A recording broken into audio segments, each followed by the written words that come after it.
নতুন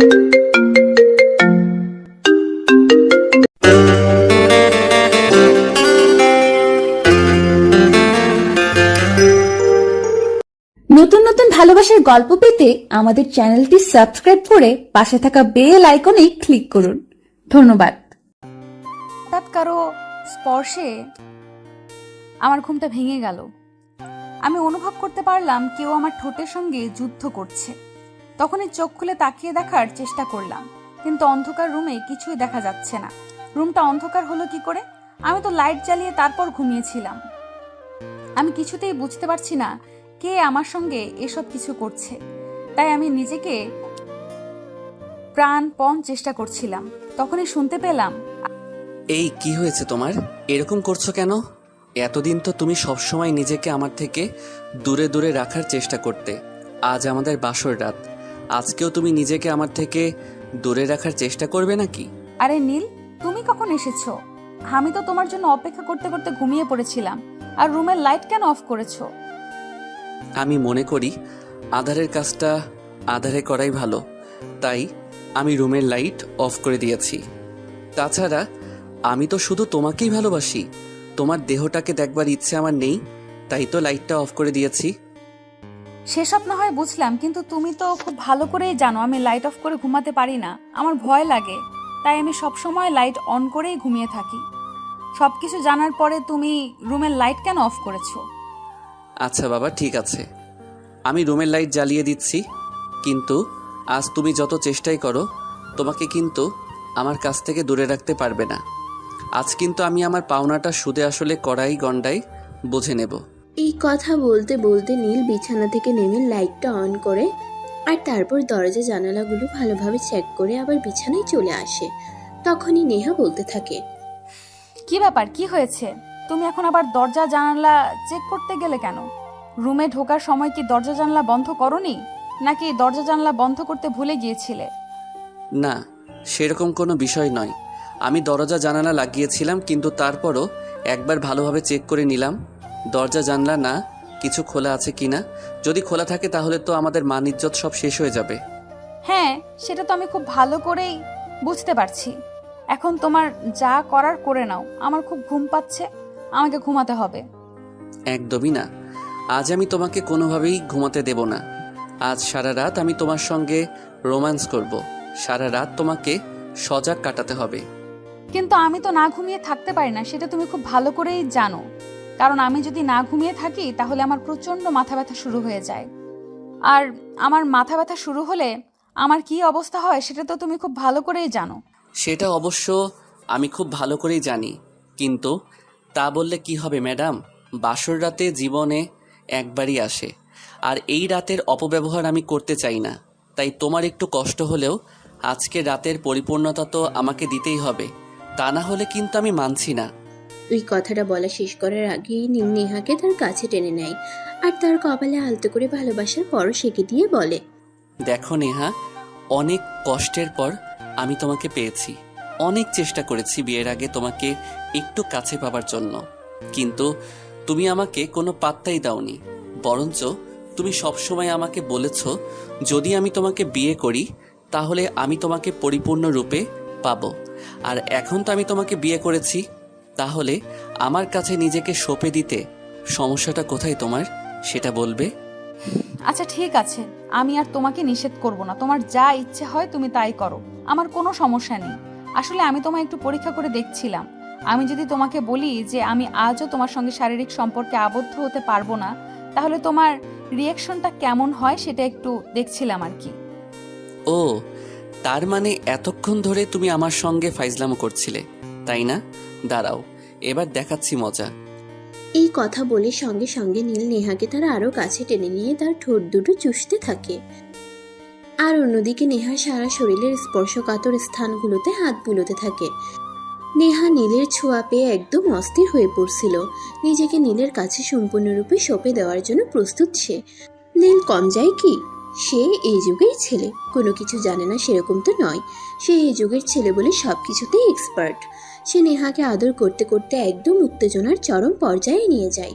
তখন নেহা তাকে বলতে থাকে, নীল প্লিজ আর এরকম করো না, আমি সহ্য করতে পারছি না।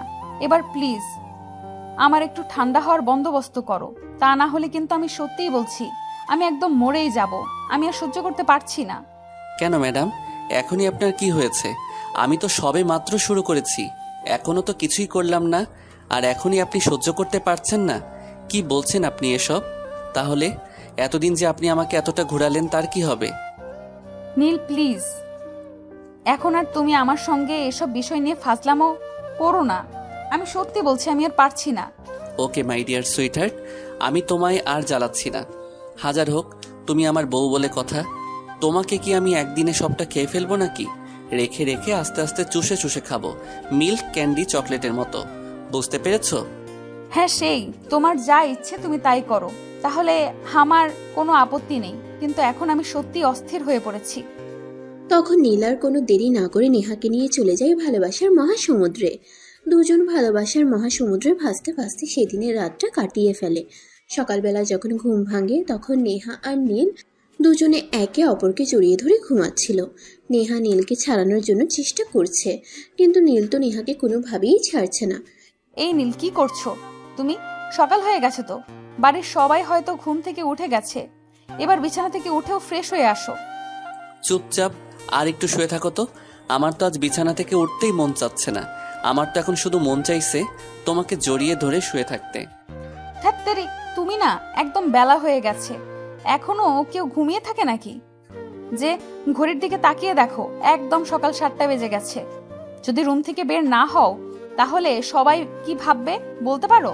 এই কথা বলে নেহা নিজেকে নীলের বাঁধন থেকে ছাড়াতে চাইছিল। এমন সময় হঠাৎ দরজার বাইরে থেকে কেউ একজন বলছে, এই ভাইয়া ভাইয়া, এইবার ঘুম থেকে উঠবে? সকাল 7টা বেজে গেছে, মা তোমাদের জন্য নাস্তা বানিয়েছি। আমরা সবাই ব্রেকফাস্ট টেবিলে তোমাদের জন্য অপেক্ষা করছে। এবার তো রুম থেকে বের হও, আমিও বান্ধবীটাকে একটু ছেড়ে দাও। এই দেখো, একদম এখানে ইয়ার্কি করতে আসিস না। নেহা, তোর বান্ধবী ছিল সেটা বিয়ের আগে, আর এখন আমার সঙ্গে বিয়ে হয়েছে। এখন থেকে নেহাকে ভাবি ডাকবি। সে আমার জানতে ইচ্ছে হয়, আমি তাই রাখবো, কিন্তু তুই এখন রুম থেকে বের হও। তাছাড়া বাবা তোদের দুজনকে কিছু বলবে, সেই জন্য ড্রয়িং রুমে বসে আছে। তাড়াতাড়ি আয় বলছি, তা না হলে কিন্তু আমরা সবাই মিলে তোদের রুমের দরজা ভেঙে ভিতরে ঢুকে যাব বলে দিলাম। তখন নীল আর নেহা কোনো উপায়ান্তর না দেখে বিছানা থেকে নামে আর দুজনে একসঙ্গে ওয়াশরুমে ঢুকে যায়। তখন নেহা নীলকে বলে, কি ব্যাপার, তুমি আমার সঙ্গে ঢুকছো কেন?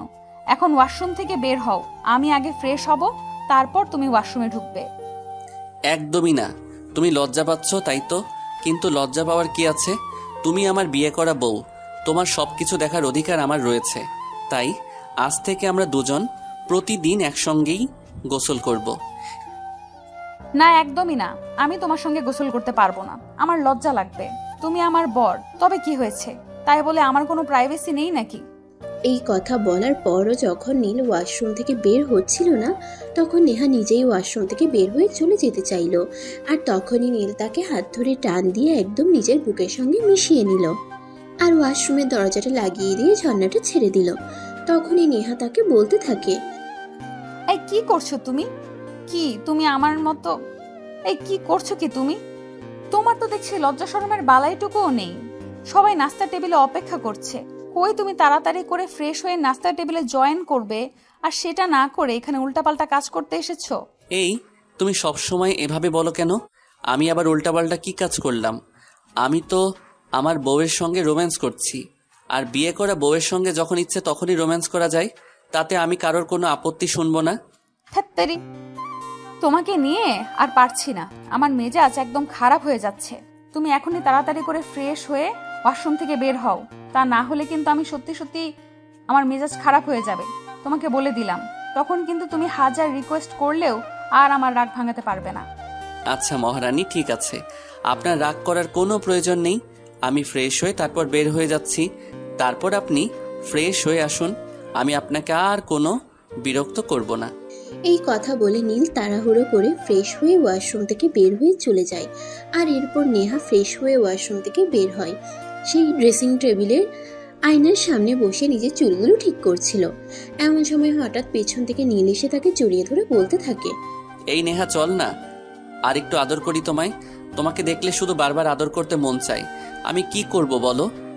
তুমি তোমার নিজের চোখ দুটোতে কাঠের চশমা লাগিয়ে রাখো, তাহলে আর আমাকে লাবণ্যময়ী রূপে দেখতে পাবে না, আর আদর করতে ইচ্ছে করবে না। বুঝতে পেরেছো? এখন সরো তো এখান থেকে। এই কথা বলে নেহা নীলকে মেঝের থেকে ধাক্কা দিয়ে ছাড়িয়ে নেয় আর চুল আঁচড়াতে থাকে। এরপর দুজনে একসঙ্গে রুম থেকে বের হয়। আর রুমের দরজা খুলতেই নিশি তাদের বলে, কি ব্যাপার বান্ধবী? ব্যাপার কি? আমি তো কিছুই বুঝতে পারছি না। আজ প্রথম দিন তুই আমার ভাইয়ের রুমে ঢুকলে, আর আজকে এত বেলা করে রুম থেকে বের হলি? দেখ নিশি, একদম ভালো হচ্ছে না কিন্তু, বলে দিলাম। তুই আর তোর ভাই দুটোই একরকম বদমাইশ। সেই জন্যই আমি তোর ভাইকে বিয়ে করতে চাইনি। আমি কি করব? আমার দোষটা কোথায় বল? আমি তো সেই কখন থেকে তোর ভাইকে ঘুম থেকে উঠবার কথা বলছিলাম, কিন্তু সেই তো আমাকে জড়িয়ে ধরে ঘুমিয়েছিল। হ্যাঁ নিশি, নেহা একদম ঠিক কথাই বলেছে। আমাদের দুজনের মাঝখানে তোর চলে আসা একদমই উচিত নয়। হাজার হোক, এখন আমরা হাজব্যান্ড ওয়াইফ। আমরা আমাদের পার্সোনাল টাইম যখন ইচ্ছে তখন কাটাতে পারি, যেভাবে ইচ্ছে সেভাবে কাটাতে পারি। সেখানে ঢোকার মতো তুই কেউ না। হ্যাঁ, আমিও তো সেটাই বলছিলাম। এখন তো আর আমি তোদের দুজনের মাঝখানে ঢুকে পড়ার মতো কেউ নই। যখন দরকার ছিল তখন আমাকে ছাড়া কিছুই বুঝতি না, আর এখন আমি পর হয়ে গেলাম।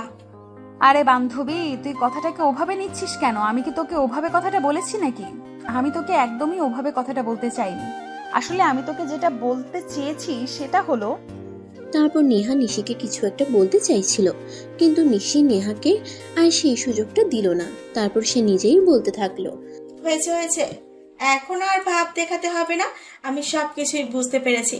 একটা কাজ কর, সবাই নিচে অপেক্ষা করছে নাস্তার টেবিলে যাওয়ার জন্য।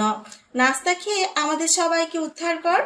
নিশির এইরকম আচরণে নেহা মনে মনে অনেকটা কষ্ট পেয়েছে, আর সে কিছুতেই ভাবতে পারছে না নিশি তার সঙ্গে এরকম আচরণ কেন করছে। নিশির সঙ্গে তো তার অনেক ভালো একটা সম্পর্ক ছিল, সেটা নীলের সঙ্গে বিয়ে হওয়ার অনেক আগে থেকে, যখন ক্লাস 9-এ পড়ে তখন থেকে। কিন্তু গতকালকেই তো নীলের সঙ্গে তার বিয়েটা হলো, তাহলে আজকেই কেন নিশি তার সঙ্গে এরকম আচরণ করছে? তাই তার মুখটা একটু কালো হয়ে গেল। তখনই নীল সেটা দেখে ফেলে আর তাকে বলে, কি ব্যাপার নেহা, কি হয়েছে? তুমি মন খারাপ করে রেখেছো কেন? নিশি তোমায় এই কথাটা বলেছে বলে? হ্যাঁ, তুমি একদম ঠিক ধরতে পেরেছো। আসলে তুমি তো খুব ভালো করেই জানো আমি সেই সঙ্গে আমার অনেক দিনের বন্ধুত্বের সম্পর্ক, এর মধ্যে আমাদের দুজনের কোনোদিন মূল্যমান্য তো দূরের কথা, কথা কাটাকাটিও হয়নি। আর আজ কিনা সেই নিশি আমার সঙ্গে এরকম আচরণ করছে।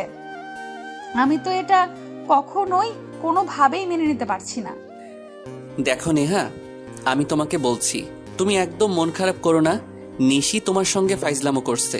তুমি এতদিন ধরে নিশির সঙ্গে চলাফেরা করলেও যে সেই মন বুঝতে পারোনি, একটু পরেই দেখবে এসে নিজের থেকেই এসে তোমার সঙ্গে ভাব করে নেবে। কিন্তু আমার যেরকমটা মনে হচ্ছে না, কারণ আমার মনে হচ্ছে নিশি আমাকে আপন ভেবে নিতে পারেনি। সে আমাকে নিজের শত্রু মনে করছে। যখন থেকে আমি এই বাড়িতে এসেছি নিজের মুখে একটুও হাসি আমি দেখিনি। সেটা তোমার বোঝার ভুল নিশি। নিজেই তোমাকে আমার জন্য পছন্দ করে রেখেছিল। নিশি আমার একমাত্র ছোট বোন, অনেক আদরের ছোট বোন বলতে পারো। আমি ছোটবেলা থেকে নিজেকে অনেক স্নেহ করি। সেই সঙ্গে নিশিও আমাকে অনেক ভালোবাসে।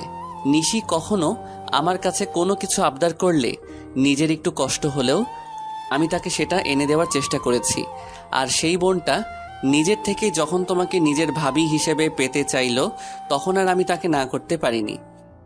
সেটা হয়তো শুধু সময়ের জন্য ছিল, কিন্তু এখন তো তুমি দেখতেই পাচ্ছ, যখন থেকে আমি এই বাড়িতে এসেছি নিশি একটুও আমার সঙ্গে ভালো আচরণ করছে না, ভালোভাবে কথা বলছে না। কথাটা বলতে বলতে নেহা যেন একদম কেঁদেই দিয়েছিল, কিন্তু নেহাকে কাঁদবার জন্য সেই সুযোগটা না দিয়েই সেখানে নিশি এসে আবার উপস্থিত হয় আর বলতে থাকে, কি ব্যাপার ভাইয়া ভাবি, তোমরা এখনো এখানে দাঁড়িয়ে আছো কেন? আমি সেই কখন তোমাদেরকে ডাকতে এলাম, তাহলে তোমরা আসতে এত লেট করছো কেন?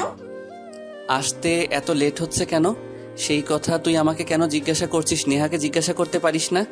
তুই একটু আগে নেহার সঙ্গে যে ব্যবহারটা করেছিস সেটার জন্য নেহা মনে মনে অনেক দুঃখ পেয়েছে। তাই তো সে এখানে দাঁড়িয়ে একদম কান্না করে দিচ্ছিল। কি বলছিস তুই? এইসব আমি তো তোদের সঙ্গে মজা করছিলাম। আর আমি নেহা, তুমি কেমন মেয়ে? এতদিন ধরে আমার সঙ্গে বন্ধুত্ব করছো আর এখনো আমাকে বুঝতে পারলে না? তুমি আমার ভাবি হও, তাই আমি তোমার সঙ্গে একটু মজা করেছিলাম। সেই জন্য তোমাকে এভাবে কেঁদে দিতে হবে নাকি? এটা কি কেউ মজা বলে না? আমি যখন থেকে এই বাড়িতে এসেছি তুমি একবারও ভালো মুখে আমার সঙ্গে কথা বলনি। সব সময় আমাকে খুঁচিয়ে খুঁচিয়ে কথা বলেছো। আমি বুঝতে পেরেছি তুমি আমাকে মেনে নিতে পারছো না। যখন তুমি বুঝতেই পারছো আমি তোমাকে মেনে নিতে পারছি না, তাহলে এখন এই বাড়িতে পড়ে আছো কেন? যে বাড়িতে তোমাকে কেউ মেনে নিতে পারে না, সে বাড়িতে তো থাকার কোনো মানেই হয় না। নিশি, তোমরা আমাকে মেনে নিতে পারবে না সেটা বিয়ের আগে বললেই তো পারতে।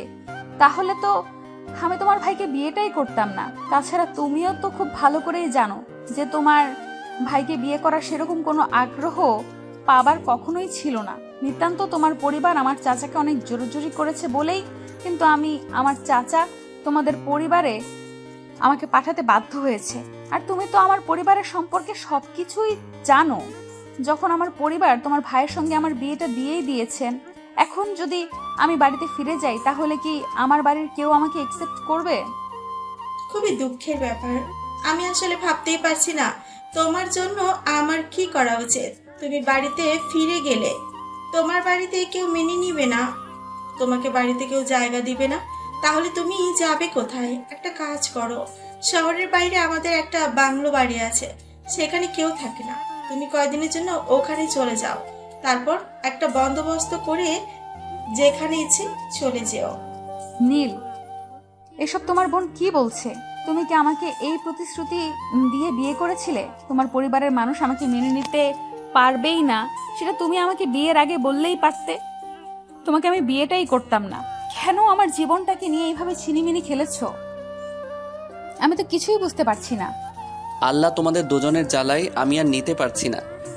তোমরা দুজনে এখন দয়া করে এসব নাটক বন্ধ করো আর নাস্তার টেবিলে চলো। আর নিশি, তোকে বলছি, একদম কিন্তু এখন বাড়াবাড়ি করে ফেলেছিস। এখন যদি এই সব কিছুর পরিসমাপ্তি না ঘটাস তাহলে কিন্তু আমি মায়ের কাছে বিচার দেব। তারপর কি হবে সেটা কিন্তু তুই খুব ভালো করেই জানিস। ওকে ফাইন, ঠিক আছে, আমি আর ফাজলামো করছি না। নেহা প্লিজ এবার নাস্তার টেবিলে চলো। তোমার এইসব ন্যাকামো আমি আর নিতে পারছি না। আমি আসলেই বুঝতে পারছি না আমার সঙ্গে এসব কি হচ্ছে। আমি ন্যাকামো আবার কোথায় করলাম? তোমরা আমাকে যা বলছো আমি তো তাই করছি। তাহলে আর কি বলছি তো তোমাদের যদি আমাকে মেনে নিতে সমস্যা হয় তাহলে বলো, আমি চলে যাই। এই মেয়ে, তোমার এত বড় সাহস! শুধু বারবার বলছো তুমি চলে যাবে চলে যাবে। তুমি চাপ এটা কোথায় সেটা বলতে পারো? যদি কোথাও থাকার জায়গা না পাই তাহলে রাস্তায় থাকবো। আর এখন তো অনেকেরই ভিটে বাড়ি নেই, তারা তো রাস্তায় দিন কাটায়। তাহলে আমি রাস্তায় থাকতে সমস্যাটা কোথায়? আর যদি একটা কথা বলো তাহলে কিন্তু আমি থাপড়াতে তোমার সব কটা দাঁত ফেলে দিব বলে দিলাম। এখন আর এসব ইয়ার্কি মার্কা কথাবার্তা আমি নিতে পারছি না। আর নিশি, তোকে বলছি, এসব যদি এখন তুই বন্ধ না করিস তাহলে কিন্তু তোর পিঠে কয়টা পড়বে তার কোনো গ্যারান্টি নেই। তুই আমাকে দোষ দিচ্ছিস কেন? তোর বউকে কিছু বলতে পারছিস না? তোর বউ এই যে এত ন্যাকামি করছে, তোর বউয়ের বেলায় কিছুই না, আমি করলেই যত দোষ, তাই না? এই নেহা শোন, আমি আর তোমাদের সঙ্গে কোনো কথাই বলবো না। এবার খুশি তো তোমরা? নিশি প্লিজ, আমি তোমাকে রিকোয়েস্ট করে বলছি, তুমি আমার সঙ্গে এরকম ব্যবহার করো না। তুমি আমার সঙ্গে এরকম ব্যবহার করলে এটা আমি মেনে নিতে পারবো না। দেখো, তোমরা চেয়েছিলে বলেই তোমার ভাইয়ের সঙ্গে আমার বিয়েটা হয়েছে। নয়তো যে তোমার ভাইকে বিয়েটা করার কোনো আগ্রহ আমার ছিল না সেটা তোমরা খুব ভালো করেই জানো। হ্যাঁ, আমি সব কিছুই জানি, কিন্তু তুমি যে ডুবে ডুবে জল খেয়েছো সেটা তো আমি জানতাম না। আমি তো আর কোনোভাবেই জানতাম না তুমি আগে থেকে আমার ভাইকে পছন্দ করতে, শুধু মুখে বলার অপেক্ষায় ছিলে। নিশি আর নেহা দুজনে প্লিজ চুপ করো। আমি তোমাদের এসব আর সহ্য করতে পারছি না। আমি এক্ষুনি আম্মুকে ডাক দিয়েছি। দাঁড়াও। আম্মু একবার এদিকে আসো। কি ব্যাপার নীল, কি হয়েছে? আমাকে ডাকছিস কেন? আমি তো সে কখন থেকে তোদেরকে ডাকছি নাস্তা খেতে আসার জন্য। আম্মু, আগে তুমি তোমার মেয়ে আর বৌমাকে সামলাও। আমি এদের দুজনকে সামলাতে পারছি না। আমার জাস্ট অসহ্য লাগছে। দুইটা শয়তানের হাড্ডি কোথা থেকে এক হয়েছে আমি কিছুতেই বুঝতে পারছি না। আমার মেয়ে আর আমার বৌমা কি করেছে? আমি যতদূর জানি আমার মেয়ে আর বৌমা যথেষ্ট ভালো, কিন্তু তুই এমনভাবে বলছিস যেন তারা মহাভারত শুদ্ধ করে ফেলেছে। সে তোমার মেয়ে। বৌমা মহাভারত অশুদ্ধ করেছে নাকি শুদ্ধ করেছে সেটা ওদের কাছে জিজ্ঞাসা করো না, আমাকে কেন বলছো? তোমার মেয়ে আর বৌমা কি করেছে সেটা তাদের কাছে জিজ্ঞাসা করলেই তো পারো। তখন নীলের মা বলে, আচ্ছা ঠিক আছে, তুই দাঁড়া, আমি ওদের দুজনকে জিজ্ঞাসা করছি কি হয়েছে। এই কথা বলে নীলের মা নিশিকে জিজ্ঞাসা করে। কি ব্যাপার নিশি, কি হয়েছে? ঘটনাটা কি আমাকে একটু খুলে বলতো, আমি শুনি। আমি তো তোদের কথা আগাগোড়া কোনো কিছুই বুঝতে পারছি না। তাছাড়া তোরা যে কেন এসব কিছু করিস আমি সেটাও বুঝতে পারি না। মা আসলে বিষয়টা সেরকম কিছুই না, আমি ভাবির সঙ্গে একটু মজা করছিলাম, আর ভাবি সেটা বুঝতে না পেরে এমন অবস্থা করেছে। আসলে তাকে তো আমি আমার বান্ধবী থেকে ভাবি বানিয়েছি, তাই একটু মজা করছিলাম আর কি, কিন্তু সেটা বুঝতে পারেনি। দেখ, মেয়েটা এমনিতেই আপসেট। আমি চাই না তোদের মধ্যে কেউ এই মেয়েটাকে কোনোভাবে কোনো প্রকার বিরক্ত করুক। আর নেহা, তোমাকে বলছি, তুমি এদের কথা একদম কান দেবে না। এক একটা বদমাইশের হাড্ডি, ওরা যা বলার বলুক, তুমি এক কান দিয়ে শুনবে, অন্য কান দিয়ে বের করে দেবে। এদের কথায় কখনো কান দেবে না, বুঝতে পেরেছো? হ্যাঁ আন্টি, আমি বুঝতে পেরেছি। এখন চলুন ব্রেকফাস্ট টেবিলে, আমারও খুব ক্ষুধা পেয়েছে। হ্যাঁ, সবাই চলো। ব্রেকফাস্ট টেবিলে অনেকক্ষণ ধরে নাস্তা নিয়ে অপেক্ষা করছি, এখন আর অপেক্ষা করতে পারবো না। আর হ্যাঁ বৌমা, আজ কিন্তু তোমার এই বাড়িতে প্রথম দিন বলে ছাড়া পেয়ে গেছো। আগামীকাল থেকে সকালের নাস্তাটা কিন্তু সবার জন্য তোমাকে বানাতে হবে। আমি কিন্তু আর কাল থেকে সকাল সকাল ঘুম থেকে উঠবো না। আরে আম্মু, এসব তুমি কি বলছো? নেহা এই বাড়ির নতুন বউ। নেহা এখনো কোনো কিছু বুঝে উঠতেই পারেনি, আর সেখানে তুমি বলছো রান্না করতে হবে। এই মেয়ে রান্নার রটা জানে তো? শোনো নীল, আমি তোমার মা, আমি সব কিছু জানি কে কি করতে পারে আর কে কি করতে পারে না। নেহার উপর আমার সম্পূর্ণ ভরসা আছে। তাছাড়া আমিও একটা মেয়ে মানুষ। আমি যখন বিয়ে করে এ বাড়িতে এসেছিলাম তখন আমি কোনো কিছুই জানতাম না। আর তোমাদের বাড়িতে যখন আমাকে পালকি থেকে নামানো হলো তখনই তোমার দাদু মানে আমার শাশুড়ি মা আমাকে রান্না করতে বলেছিলেন। আমি সেদিনই রান্না করে সবাইকে খাইয়েছিলাম। ঠিক আছে আম্মু, আপনি কোনো চিন্তা করবেন না। আপনি আমার পাশে থাকলে সব কিছুই করতে পারবো, আমার কোনো সমস্যা হবে না। শুধু আমাকে একটু সহযোগিতা করলেই হবে। আপনি তো জানেন যে আমার মা বেঁচে নেই, তাই রান্না বান্না টুকটাক করেছি। তারপর কথা বলতে বলতে একে একে সবাই ব্রেকফাস্ট টেবিলে চলে যায়। নাস্তা শেষ করে যে যার যার মতো তার রুমে চলে যায়। আর এদিকে নেহা রুমে আসতেই নীল রুমের দরজাটা লাগিয়ে দেয়। তখনই নেহা বলে, কি ব্যাপার, তুমি এখন আবার দরজা বন্ধ করলে কেন? তোমার মাথায় আবার কোনো কুমতলব ঘুরছে নাকি? দেখো, একদম ওসব কুমতলব দেখাতে এসো না, তাহলে কিন্তু খারাপ হবে বলে দিলাম। তাই নাকি? কি খারাপ হবে বলো শুনি। তুমি আমার বিয়ে করা বউ, আর তোমার সঙ্গে আমি যে কোনো সময় রুমের দরজা বন্ধ করতেই পারি। এতে খারাপ হওয়ার কি আছে বলো তো? তাই নাকি? কি খারাপ হবে বলো শুনি। তুমি আমার বিয়ে করা বউ, আর তোমার সঙ্গে আমি যে কোনো সময় রুমের দরজা বন্ধ করতেই পারি। এতে খারাপ হওয়ার কি আছে বলো তো? হ্যাঁ মিস্টার, এটা আমি খুব ভালো করেই জানি যে আমি আপনার বিয়ে করা বউ, কিন্তু তাই বলে আপনি যখন তখন রুমের দরজা বন্ধ করবেন, এটা তো হতে পারে না। আপনি আমাকে বিয়ে করেছেন বলে কিনে নিয়েছেন, এরকম চিন্তা ভাবনা বাদ দিন মন থেকে। আমি আপনার বিয়ে করা বউ, কিন্তু টাকা দিয়ে কিনে নেওয়া দাসী নই। আপনি যখন তখন আমাকে বিছানায় ডাকতে পারেন না। তোমাদের মেয়েদেরকে আমার শুধুমাত্র এই একটা কারণেই পছন্দ নয়, কারণ তোমরা বোঝো ঠিকই, কিন্তু একটু বেশি বোঝো। কখন কোথায় কি হবে না হবে সেসব কিছু না জেনে শুনে তোমরা কমেন্ট করতে থাকো। আমি রুমের দরজা বন্ধ করেছি বলেই যে তোমাকে বিছানায় ডাকবো, এমনটা তোমাকে কে বলেছে শুনি? তাহলে তুমি রুমের দরজা বন্ধ করলে কেন এই অসময়ে? এভাবে কেউ রুমের দরজা বন্ধ করে? দেখো, তুমি আমার বিয়ে করা বউ। আমি রুমের মধ্যে তোমার সঙ্গে কি করব না করব সেটাকে অন্য কাউকে দেখানোর ইচ্ছে আছে নাকি বলো? তোমার আর আমার মধ্যে কিছু প্রাইভেসি থাকবে না? আচ্ছা ঠিক আছে, আমার ভুল হয়ে গেছে, আমাকে এবারের মতো ক্ষমা করে দাও। আমি নেক্সট আর কখনো তোমাকে এইভাবে কথা বলবো না। এবার হ্যাপি তো? এই কথা বলে নেহা চুপচাপ বিছানার উপর বসে থাকে। আর এদিকে নীল ড্রেসিং টেবিলের ড্রয়ার থেকে একটা গিফট বক্স বের করে আনে আর সেটা নেহার হাতে তুলে দিয়ে বলতে থাকে, এটা স্পেশালি তোমার জন্য, দেখো তো পছন্দ হয়েছে কিনা।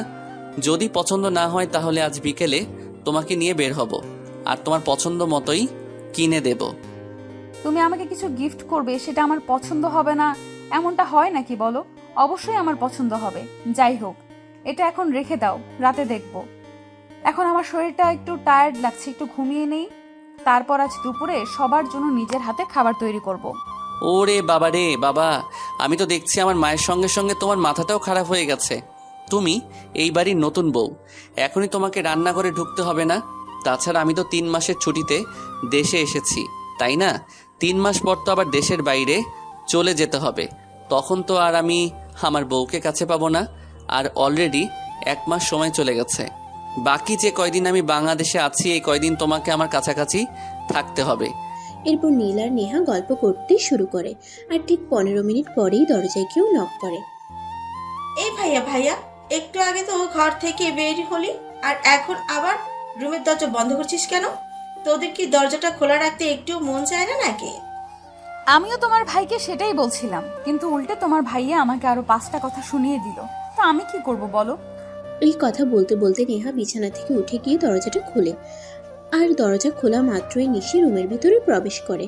রুমে এসে নিশি নেহাকে বলতে থাকে, তোমার মতো সুন্দরী বউ যার আছে, সে কি আর রুমের দরজা খোলা রাখবে নাকি? হাজার হোক প্রবাসীর বউ বলে কথা, সে তো আবার কয়দিন পরেই চলে যাবে। নিশি, তোকে এই সময়ে আমার রুমে আসতে কে বলেছে বলতো?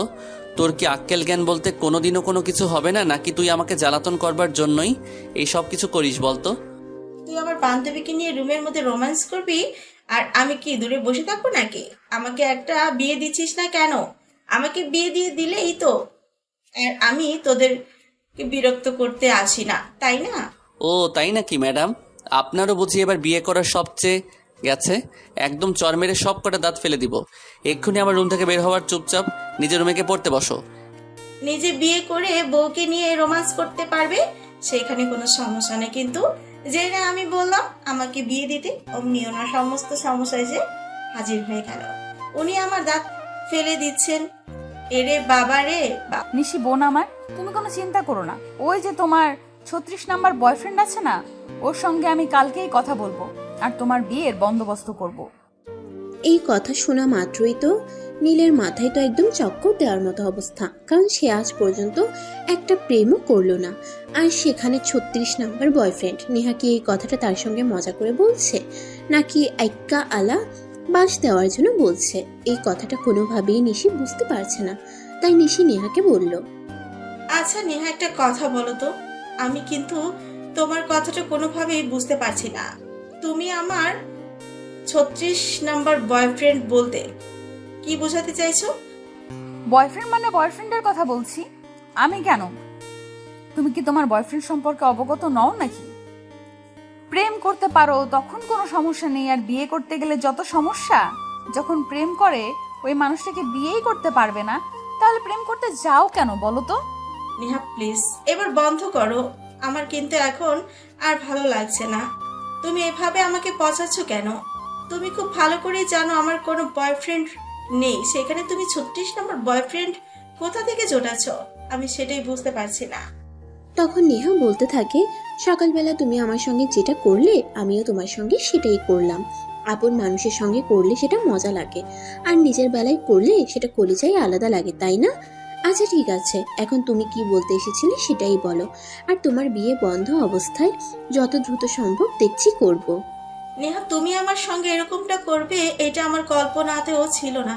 আমি ভাবতে পারিনি তুমি আমার মাথায় এত চিন্তা নিয়ে ঘুমাও কি করে। যাই হোক, আমি এমনিতেই এসেছিলাম, আসলে বাড়ির সকল মেহমান চলে গেছে তো, তাই একা একা ভালো লাগছিল না। শোনো, একটা কাজ করি, বিকেলে আমরা সবাই কোথাও থেকে ঘুরে আসি, তাহলে সবারই ভালো লাগবে। আর সেখানে কিন্তু আমরা পরিবারের সবাই মিলে যাচ্ছি, কোথাও ঘুরতে বা রেস্টুরেন্টে খেতে, যেটাই হোক না কেন। তুমি কি তোমার নিজের পায়ে নিজেই কুড়ুল মারতে চাইছো, নাকি আমি তো সেটাই বুঝতে পারছি না। তুমি খুব ভালো করেই জানো পরিবারের সকল মেম্বার তোমাকে একসেপ্ট করতে পারেনি, আর সেখানে তুমি কিনা পরিবারের সকল মেম্বারকে নিয়ে কোথাও ঘুরতে যাবে বলে চিন্তা করছো। হ্যাঁ নিশি, তুই একদম ঠিক কথাই বলেছিস। ছোট কাকিমা কেন জানো নেহাকে অ্যাকসেপ্ট করতে পারছে না, আমি সেটাই বুঝতে পারছি না ওনার সমস্যাটা কোথায়। হ্যাঁ, আমিও সেটাই বুঝতে পারছি না, ছোট কাকিমা কেন যে নেহাকে অ্যাকসেপ্ট করতে পারছে না। আমার মা আমাদের পরিবার যেখানে নেহাকে সানন্দে অ্যাকসেপ্ট করে নিয়েছে, সেখানে উনি কি বোঝাতে চাইছেন? দেখো, এটা তো নতুন কিছু নয়। আমি যেদিন থেকে নিজের সঙ্গে বন্ধুত্ব করেছি, যেদিন থেকে এই বাড়িতে আসা শুরু করেছি, সেদিন থেকেই উনি আমাকে একদমই সহ্য করতে পারেন না। উনি আমাকে নিজের প্রতিদ্বন্দ্বী মনে করেন, আর সেটার পেছনে যথেষ্ট কারণ রয়েছে। তোমরা সবাই খুব ভালো করেই জানো, ওনার একটা বোনের মেয়ে রয়েছে, যেটাকে নীলের সঙ্গে বিয়ে দেওয়ার চিন্তা করেছিলেন। কিন্তু আমার সঙ্গে নিজের বিয়েটা হয়ে যাওয়াতে খুব বড় একটা প্রবলেম হয়ে গেল, যার কারণে উনি ওনার বোনের মেয়েকে নীলের সঙ্গে বিয়ে দিতে পারলেন না। শোনো, পরিবারের সবাই মেনে নিলেও আমি ওই বিয়েটা কোনোদিনই মেনে নিতাম না, কারণ এই মেয়েটাকে ছোটবেলা থেকে আমি একদম পছন্দ করি না। মেয়েটা সবসময় কেমন যেন একটা উদ্ভট টাইপের, সবসময় শুধু নিজের বিষয়টাই চিন্তা করে, অন্য কারোর ক্ষতি হয়ে গেলেও সেটা দেখার প্রয়োজন মনে করে না। তাই দুনিয়া উল্টে গেলেও ওই মেয়েকে আমি কোনোদিনই আমার ভাইয়ের বউ হিসাবে মেনে নিতাম না। হ্যাঁ নিশি, তুই একদম ঠিক কথাই বলেছিস। এই মেয়েকে আর যাই হোক বাড়ির বউ বানানো যায় না। যাই হোক নেহা, তুমি এই বিষয়ে কোনো চিন্তা করো না। যেখানে আমি আমার পরিবার তোমাকে পছন্দ করে এই বাড়িতে নিয়ে এসেছি, সেখানে আমরা ওনার কোনো সমস্যাকে কেন বড় করে দেখব বলো তো? ওনার যা ইচ্ছে উনি তাই করুক, তুমি সেদিকে ফিরেও তাকাবে না, তাহলেই সব সমস্যার সমাধান হয়ে যাবে। তারপর নীল, নেহা আর নিশি তিনজনে বসে গল্প করতে থাকে। এদিকে দেখতে দেখতে দুপুর হয়ে এলো। নেহা রুম থেকে বের হয়ে রান্নাঘরে চলে যায় রান্না করার জন্য। তার শাশুড়ি মা রান্না করছিল আর সে তার শাশুড়ি মাকে রান্নার কাজে সহযোগিতা করছিল। তখনই তার ছোট কাকি শাশুড়ি রান্নাঘরে আসে। কি ব্যাপার বড় আপু, তুমি রান্নাঘরে কি করছো? তোমার ছেলে বিয়ে করেছে, এখন থেকে রান্না বান্না সব কাজ তোমার ছেলের বউ করবে, তাহলে তুমি রান্না করছো কেন? হ্যাঁ, সেটা তোমাকে বলে দিতে হবে না, আমি খুব ভালো করে জানি। আমার ছেলে বিয়ে করে আমার জন্য পুত্রবধূ নিয়ে এসেছে, বাড়ির চাকরানি নিয়ে আসেনি, যাকে দিয়ে আমি আমার বাড়ির সমস্ত কাজ করাবো। তাছাড়া সে আমার বাড়ির নতুন বউ, তাকে দিয়ে এখনই আমাকে কেন সব কাজ করাতে হবে বল? তোমাদের বাপু ভালো কথা বলতে নেই, কারণ তোমরা ভালো কথাটা কখনোই বুঝবে না। তুমি যদি এক্ষুনি তোমার ছেলের বউকে প্রশ্রয় দিয়ে মাথায় তুলে রাখো, তাহলে ভবিষ্যতে কি হবে সেটা তুমি নিজেই চিন্তা করে দেখো। সে যা করার তো আমাদের সঙ্গেই করবে। তোমার যদি এতই সমস্যা থাকে, তাহলে তুমি সংসারটা ভাগ করে নিচ্ছ না কেন? তুমি তোমারটা বুঝে নাও আর আমাদেরটা আমাদের মতো থাকতে দাও, তাহলে তো সমস্ত সমস্যাই মিটে যায়, আর কোনো সমস্যাই থাকে না। ছেলের বউ বাড়িতে আসতে না আসতেই তুমি আমাকে এমন কথা বলতে পারলে? এটা কিন্তু আমি তোমার কাছ থেকে কখনো আশা করিনি। আমি সবসময় তোমাকে নিজের বড় বোনের মতো দেখতাম, কিন্তু আজ তুমি আমার সঙ্গে যেটা করলে, তুমি বুঝিয়ে দিলে পর কখনো আপন হয় না। এই কথাটা শুনতে শুনতে নেহা রান্নাঘরে প্রবেশ করছিল। আর যেহেতু নেহা এই কথাটা শুনেই ফেলেছে, তাই সে ছোট কাকি শাশুড়িকে উত্তর দেয়। দেখুন কাকিমা, আমি খুব ভালো করেই জানি আমাকে আপনার কোনোদিনই পছন্দ ছিল না, আর হবেও না।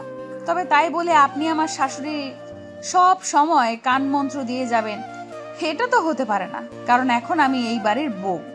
আপনার এই বাড়িতে যতটুকু অধিকার রয়েছে, আমারও ঠিক ততটুকুই অধিকার রয়েছে। তাই আপনি চাইলেই আমার নামে এইভাবে বদনাম করতে পারেন না। দেখলেন তো বড় আপা, আপনি কেমন বেয়াদব মেয়েকে আপনার বাড়ির বউ করে এনেছেন, যে আজ আমার মুখে মুখে তর্ক করছে। কাল আপনার মুখে মুখে তর্ক করবে না, তার কি কোনো গ্যারান্টি আপনি দিতে পারেন? আমি আগেই বলেছিলাম এই মেয়েটা চরম বেয়াদব। আর যাই হোক, এই মেয়েকে বাড়ির বউ বানানো যায় না, কিন্তু আপনারা তো কেউ আমার কোনো কথাই শুনলেন না। উল্টো আমার সঙ্গে জেদ করেই এরকম একটা মেয়েকে আমাদের বাড়ির বউ বানিয়ে নিয়ে এসেছেন। আর হ্যাঁ, এই কারণেই আমার মাকে আমি এত বেশি পছন্দ করি। কাকিমা জানো তো, আমার আর যাই হোক তোমার মতো অন্য কারো কাছে কারণ আমি কুটনেমি করি না। যাই হোক কাকিমা, তোমাকে একটা কথা স্পষ্ট জানিয়ে দিচ্ছি, আজকের পর যদি তুমি কখনো নেহার পিছনে লাগতে আসো, তাহলে কিন্তু আমি ছোট কাকার কাছে তোমার নামে বিচার দিব, এটা বলে দিলাম। কারণ তোমার এসব ব্যবহার ইদানিং আমি আর সহ্য করতে পারছি না। মেয়েটার সঙ্গে থেকে থেকে তো দেখছি তুমিও বড্ড বেয়াদব হয়ে যাচ্ছ। তুমি তোমার কাকিমার সঙ্গে কথা বলছো, সেটা তুমি একদম ভুলেই যাচ্ছ। তুমি তো এর আগে কখনো তোমার কাকিমার সঙ্গে এইভাবে কথা বলতে না। হ্যাঁ, বলতাম না, কারণ এর আগে কখনো আমি আমার কাকিমার আসল রূপটা দেখতে পাইনি, তাই। আর যদি আরো আগেই আমি আমার কাকিমার আসল রূপটা দেখতে পেতাম, তাহলে হয়তো আরো আগেই আমি আমার কাকিমার কাছে চরম বেয়াদব হয়ে উঠতাম। যাই হোক কাকিমা, এই আমি তোমাকে শেষবারের মতো বলে দিয়েছি, তুমি কিন্তু নেহার পেছনে আর লাগতে আসবে না। কিন্তু কে শুনে কার কথা? যার একমাত্র কাজই ছিল কুটনামি করা, সে কি আর কুটনামি না করে থাকতে পারবে? এই মহিলা সেই শুরু থেকে, যেদিন থেকে নেহা এই বাড়িতে যাতায়াত শুরু করেছে, সেদিন থেকেই নেহাকে সে সহ্য করতে পারে না। কারণ নেহা স্পষ্টভাষী অন্যায়ের প্রতিবাদী, এটাই একমাত্র সমস্যা। যাই হোক ভিউয়ার্স, আমরা সেদিকে পা না বাড়িয়ে চলুন একটু ফ্ল্যাশব্যাক থেকে ঘুরে আসি আর সমস্যাটা আপনাদের সঙ্গে ক্লিয়ার করি। নেহা আর নিশি দুজনে খুব ভালো বন্ধু। পড়াশোনা থেকে শুরু করে যাবতীয় বিষয়ে একে অপরকে সহযোগিতা করে। এভাবেই চলতে থাকে তাদের দিন। হঠাৎ একদিন নিশি খুব অসুস্থ হয়ে পড়ে। সেই কারণে নেহা তার খোঁজ নিতে তাদের বাড়িতে আসে। দরজার সামনে দাঁড়িয়ে কলিং বেল চাপ দেওয়ার পর নিশির আম্মু দরজা খুলে দেয় আর নেহাকে দেখেই বলে, কি ব্যাপার মামুনি, তোমাকে তো চিনলাম না, কে তুমি? আন্টি, আমাকে আপনি চিনবেন না, আমি নিশির বন্ধু। নিশি কোথায়? ও আজ কলেজে যায়নি কেন? ও, তুমি নিজের বন্ধু। আসলে নিশি শরীরটা খুব খারাপ, জ্বর এসেছে গতকাল রাত থেকে, তাই ও আজ কলেজে যায়নি। তুমি ভিতরে এসে বসো। তখন আর কোনো কথা না বলে নিশির মাকে অনুসরণ করতে করতে ভিতরে আসে আর ড্রয়িং রুমে বসে। তখনই নিশির কাকি সেখানে আসে। নেহাকে দেখিয়ে তিনি বলতে থাকেন, এই মেয়ে, কে তুমি? তোমাকে তো এর আগে কোনোদিন আমাদের বাড়িতে দেখিনি। আসসালামু আলাইকুম, আমি নেহা, আমি নিশির বন্ধু। নিশি আজ কলেজে যায়নি, সেজন্য খোঁজ নিতে এসেছি। মানুষের কোনো সমস্যা থাকতেই পারে, আর সমস্যা থাকলে কেউ কলেজে যায় না, সেজন্য আবার বাড়িতে চলে আসতে হয় নাকি? ছোট, এসব কি হচ্ছে? মেয়েটা নিশির বন্ধু, নিশি কলেজে যায়নি বললে নিশির খোঁজ নিতে এসেছে, তাই বলে তুই মেয়েটার সঙ্গে এরকম ব্যবহার করতে পারিস না। তার মানে তুমি কি বলতে চাইছো আমি মেয়েটার সঙ্গে খারাপ ব্যবহার করছি? মোটেও না। আমরাও স্কুল কলেজ লাইফ পেরিয়ে এসেছি, আমাদের বন্ধু বান্ধব ছিল, কিন্তু তাই বলে কোনোদিনও আমাদের বন্ধু যদি স্কুল কলেজে না যেত, তাহলে হুট করে এভাবে পারমিশন ছাড়া তার বাড়িতে চলে যেতাম না। শোন ছোট, তখন সময়টা ছিল আর এখন অন্য একটা সময় এসেছে, তাই আমি তোকে রিকোয়েস্ট করে বলছি তুই মেয়েটার সঙ্গে এরকম আচরণ করিস না। আর নেহা, তোমাকে বলছি তুমি ওনার কথা কিছু মনে করো না, উনি বরাবরই এরকম, কার সাথে কেমন ব্যবহার করতে হয় সেটা জানেন না। তুমি আমার সঙ্গে চলো, আমি তোমাকে নিশির রুমে নিয়ে যাচ্ছি। তখন নেহা আর কোনো কথা না বলে চুপচাপ নিশির মায়ের পেছনে পেছনে নিশির রুমে চলে আসে। নেহাকে দেখেই তো নিশি লাফ দিয়ে বিছানা থেকে উঠে বসে বলতে থাকে, আরে দোস্ত, তুই আমার বাড়িতে চলে আসলে কিভাবে? আমি তো কোনোদিন তোকে আমার বাড়ির ঠিকানাই দেইনি, তাহলে চিনলি কিভাবে? বুঝি না বাপু, এই মেয়ের পা কত লম্বা, আর এই মেয়ের মা বাবা কেমন? এত বড় একটা মেয়েকে এলাকায় ছেড়ে দিয়েছে ঘুরে বেড়ানোর জন্য। কাকিমা, তোমাকে এখানে আসার কথা কে বলেছে? সে আমার বন্ধু, আমার সঙ্গে দেখা করতে আসতেই পারে, তাতে তোমার কোনো সমস্যা থাকার কত কথা নয়। তাহলে তুমি তার সঙ্গে এরকম ব্যবহার কেন করছো? নিশি, তুই এখনো অনেক ছোট, তাই আমি আশা করব তুই বড়দের মুখে মুখে কোনো কথা বলবি না, আর আমাদের সঙ্গে তো একদমই বড় বড় কথা বলবি না, কারণ আমি তোর কাকিমা হই। আমার সঙ্গে ভদ্রভাবে কথা বলবি। হ্যাঁ সেটাই, তুমি আমার কাকিমা বলি এখনো এখানে দাঁড়িয়ে এত বড় বড় কথা বলতে পারছো। তুমি যদি আমার কাকিমা না হয়ে অন্য কেউ হতে, তাহলে এতক্ষণে আমি ঘাট ধাক্কা দিয়ে আমার রুম থেকে বের করে দিতাম, আমার বন্ধুর সঙ্গে খারাপ ব্যবহার করার কারণে। তখন নিশির কাকিমা মুখটা ভার করে সেখান থেকে চলে যায়। এটা দেখে নেহা বলতে থাকে, নিশি, উনি তোর কাকিমা হয়, তুই ওনার সঙ্গে এরকম খারাপ আচরণ কেন করলি বলতো? আমি তো একটু পরেই চলে যাব, উনি তো তোদের বাড়িতে থাকবেন, তাই আমার মনে হয় তুই কাজটা ঠিক করিসনি। যোগ্য পাত্রের যোগ্য জবাব দিয়েছি বলেই ভুল করেছি নাকি? শোন, আমার কাকিমা বরাবরই এরকম, উনি ভালো মানুষদের একদমই সহ্য করতে পারে না, তাই আজকে আমার মেজাজটা খারাপ হয়ে গেছিল, সেই জন্যই ওনাকে আমি খটখট উত্তর দিয়েছি। যাই হোক নিশি, এখন এইসব কিছু বাদ দে, এখন বল তোর শরীর কেমন আছে? তুই কলেজে যাসনি, সেই জন্যই আমার খুব টেনশন হচ্ছিল। আমি তোদের এলাকার অনেকের কাছ থেকে খোঁজ নিয়ে তারপর এখানে এসেছি। আমি তো ভেবেছিলাম হয়তো তোদের বাড়ি খুঁজেই পাবো না। তোকে তো আগেই বলেছিলাম আমাদের এলাকায় আমাদের বাড়ির সবাই এক নামে চেনে। কখনো কোনো সমস্যার পড়লে তুই নিজের থেকে আসতে পারবি, কোনো প্রবলেম হবে না। কখনো কোনো সমস্যায় পড়লে তুই নিজের থেকে আসতে পারবি, কোনো প্রবলেম হবে না। যাই হোক, আমার শরীরের কথা বলি। এখন এতক্ষণ তো একা একা খুব খারাপ লাগছিল, কিন্তু এখন তোকে দেখে আমার শরীর একদম চাঙ্গা হয়ে গেছে। আচ্ছা যাই হোক, শোন, সন্ধ্যা হয়ে যাচ্ছে, আমাকে বাসায় ফিরতে হবে। তা না হলে আমার কাকির চরিত্র তো জানিস, আজে বাজে কথা বলা শুরু করবে। সেই সব কথা আমার আবার সহ্য হয় না। আমি আসছি তাহলে। হ্যাঁ, আসলেই তো আমার তো এটা খেয়ালই ছিল না। আগামীকালকে শরীরটা ভালো লাগে, তাহলে তো কলেজ যাব, সেখানেই তোর সঙ্গে দেখা হবে। নিশির কাছ থেকে বিদায় নিয়ে ওখান থেকে বের হয়ে আসতে চাইছিল, এমন সময় নিশির মা সেখানে এসে উপস্থিত হয়। আর নেহা চলে যাচ্ছে এটা দেখে উনি বলতে থাকেন, কি ব্যাপার মামুনি, তুমি তো একটু আগে এলে আর এখন চলে যাচ্ছ কেন? আমি তো তোমার জন্য নাস্তা বানাচ্ছি, তুমি নাস্তা খেয়ে তারপর যাবে। না আন্টি, সেটা আজকে আর হবে না। আমি অন্য কোনো দিন আসবো। আসলে আজকে প্রথম দিন আপনাদের বাড়িতে এসেছি, রাস্তা তো চিনি না, তাই খুঁজতে খুঁজতে অনেকটাই দেরি হয়ে গেছে। আমাকে আবার সন্ধ্যার আগেই বাড়িতে ফিরতে হবে। হ্যাঁ, মনে হয় একদমই ঠিক কথাই বলছে। আসলে আমার কাকিমার মতো ওর বাড়িতে ওর একটা কাকিমা আছে, ওর বাবা মা বেঁচে নেই, তাই কাকার কাছেই থাকে। আর যদি ফিরতে সন্ধ্যা হয় তাহলে তো ওকে অনেক বকাবকি করবে। সন্ধ্যা হবে না, সন্ধ্যার আগে তোমাকে বাড়ি পৌঁছে দেওয়ার দায়িত্ব আমার, কিন্তু তুমি নাস্তা না করে যেতে পারবে না। তুমি আমার মেয়ের বন্ধু বলে কথা, আজ প্রথম দিন আমাদের বাড়িতে এসেছো আর কিছু না খেয়ে চলে যাবে? এটা তো হতেই পারে না। তুমি জাস্ট 10 মিনিট ওয়েট করো, 10 মিনিটের মধ্যে আমি নিয়ে আসছি। এই কথা বলে নিশির আম্মু নিশির রুম থেকে বের হয়ে কিচেনে চলে যান। তারপর কিছুক্ষণ পর নেহার জন্য নাস্তা নিয়ে রুমে আসেন। নিশি আর নেহা দুজনে একসঙ্গে নাস্তাটা সেরে নেয়।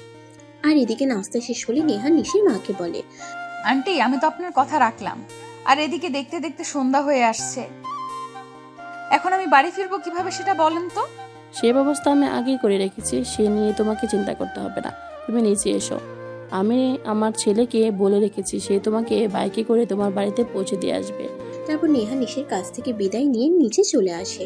আর নিচে এসে দেখতে পায় নিশির বড় ভাই সেখানে বসে আছেন, বসে বসে মোবাইল টিপাটিপি করছে। এমন সময় নিশির মা নিশির বড় ভাইকে বলেন, নীল, তুমি এখনই নেহাকে তার বাড়িতে পৌঁছে দিয়ে আসো, একদম সন্ধ্যার আগেই পৌঁছে দেবে কিন্তু। মায়ের কথা শুনে নীল মাথা তুলে তাকায়। আর চোখের সামনে নেহাকে দেখতে পেয়ে সে যেন একদম স্তব্ধ হয়ে যায়, কারণ নেহা এতটাই সুন্দরী ছিল। শুধু নীল কেন, পৃথিবীর যে কোনো ছেলে নেহাকে দেখলে প্রথম দেখাতেই প্রেমে পড়ে যাবে, এরকম একটা অবস্থা। সেজন্য নীল হা করে নেহার দিকে তাকিয়েছিল। নীলের এভাবে তাকিয়ে থাকাটা তার মায়ের চোখ এড়াতে পারে নাই, তাই তার মা বলে, নীল, তোমাকে আমি কিছু বলছি, আমি তোমাকে বলছি নেহাকে তার বাড়িতে পৌঁছে দিয়ে আসবে। হ্যাঁ আম্মু, আমি যাচ্ছি, এক্ষুনি যাচ্ছি। আমি নেহাকে তার বাড়িতে পৌঁছে দিয়ে তারপরে বাড়ি আসবো। তোমাকে কোনো চিন্তা করতে হবে না নেহা, প্লিজ আমার সঙ্গে চলুন। তখন নেহা আর কোনো কথা না বলে নীলকে অনুসরণ করতে থাকে। বাড়ির বাইরে এসে নীল বাইক স্টার্ট করে আর নেহাকে পেছনে বসতে বলে। নেহা পিছনে বসে একটু দূরেই নিজেকে রেখেছিল। তখন নীল বলে, আরে ম্যাডাম, আপনি এত দূরে বসেছেন কেন? আমাকে একটু ধরে বসুন, তা না হলে রাস্তাঘাটের যে অবস্থা, আপনি পড়ে যাবেন তো। তখন তো আবার আপনার কোমর ভেঙে গেলে আমাকে সমস্যায় করতে হবে। না, সেরকম কিছুই হবে না। আপনি বাইক চালান, আমি নিজেকে সেফ রাখতে পারবো। আমাকে নিয়ে আপনার কোনো চিন্তা করতে হবে না। আপনি যত দ্রুত সম্ভব আমাকে শুধু বাড়িতে পৌঁছে দিন, তাহলেই হবে। আমার অন্য কিচ্ছু লাগবে না। নীল বুঝতে পারলো নেহা একটু আনইজি ফিল করছে, তাই সে নেহাকে আর কিছুই বললো না, বাইক চালাতে থাকলো। রাস্তার মাঝে হঠাৎ একটা ম্যানহোলের ঢাকনার সঙ্গে ধাক্কা লেগে যায়। আর তখনই নেহা একদম ছিটকে পড়ে যাচ্ছিল। তখনই নীল বলতে থাকে, কি ব্যাপার ম্যাডাম, আমি যে তখন আপনাকে বললাম আমাকে ধরে বসুন, ধাক্কাকে পড়ে যাবেন, কিন্তু তখন তো আপনি আমার কোনো কথাই শুনলেন না। এখন তো আরেকটু হলে পড়ে যাচ্ছিলেন, তখন কাকে দোষ দিতেন? তখন নেহা আর কোনো কথা না বলে একটু কাছে এসে নীলকে ধরে, তারপর বসে। আর নীল বাইক চালাতে থাকে। প্রতিমধ্যে নীল নেহাকে বলে, তা ম্যাডাম, আপনি আমার বোনের বন্ধু সেটা তো শুনলাম, কিন্তু আপনার পরিচয়টা তো এখনো জানা হলো না। আই মিন, আপনার নামটা জানতে পারি? আমি নেহা ইসলাম। মাশাআল্লাহ, অনেক সুন্দর। আপনার চেহারাটাও যেমন সুন্দর, তেমনি আপনার নামটাও সুন্দর। আপনার নামটা কে রেখেছিল বলেন তো? আপনি এত কিছু কেন জিজ্ঞেস করছেন? আমি তো সেটাই বুঝতে পারছি না। আমার নাম কে রেখেছিল না রেখেছিল সেটা জেনে আপনার কি লাভ, বলেন তো শুনি। আপনি এমন কেন বলেন তো? আপনি আমার বোনের বান্ধবী হন, সেই সূত্রে আমি আপনাকে কিছু কথা জিজ্ঞাসা করতেই পারি। তাই বলে আপনি এভাবে রিয়্যাক্ট করছেন কেন? আমি আপনার কথার একটু রিয়্যাক্ট করতাম না যদি আপনি এত প্যাচাল না পারতেন। আপনি আমার নাম জিজ্ঞেস করেছেন, আপনি আপনাকে আমার নাম বলে দিয়েছি, কিন্তু তারপরও আপনি এত প্যাচাল কেন পারছেন সেটা বলেন তো। আচ্ছা বাবা, ঠিক আছে, আমার ঘাট হয়েছে। আমি আর আপনাকে কোনো কিছুই জিজ্ঞাসা করব না। যাই হোক, আপনি কিন্তু সত্যি অনেক সুন্দরী, বলতে গেলে প্রথম দেখায় প্রেমে পড়ে যাওয়ার মতো বলতে পারেন। এই যে মিস্টার, দেখুন এখন কিন্তু একদম বাড়াবাড়ি হয়ে যাচ্ছে বলে দিলাম। আপনি কিন্তু একদম ধৈর্যের সীমা ছাড়িয়ে যাচ্ছেন। আমি কিন্তু এখন লাফ মেরে বাইক থেকে নেমে যাব বলে দিলাম। আরে ম্যাডাম, আপনার কি মাথা খারাপ হয়ে গেছে নাকি? আপনি যদি এখন লাফ দিয়ে বাইক থেকে নেমে পড়েন তাহলে তার পরিণাম কি হবে সেটা আপনি জানেন। নির্ঘাত একটা অ্যাক্সিডেন্ট, তারপর আপনার হাত পা তো ভাঙবেই, তখন আমি কি কৈফিয়ত দেব সেটা বলতে পারেন? সেই সব কিছু তো আর আমার চিন্তা করার বিষয় নেই। এই সব কিছু হলো আপনার চিন্তা করার কারণ। আপনি একটা অপরিচিত মেয়েকে এত প্রশ্ন করছেন কি করে? আমি তো সেটাই বুঝতে পারছি না। আমি তো অপরিচিত কারোর সঙ্গে কথা বলতে আনকমফোর্টেবল ফিল করি। সেটা অবশ্য ঠিক আছে, কিন্তু আমি তো আপনার এত পরিচিত কেউ নই।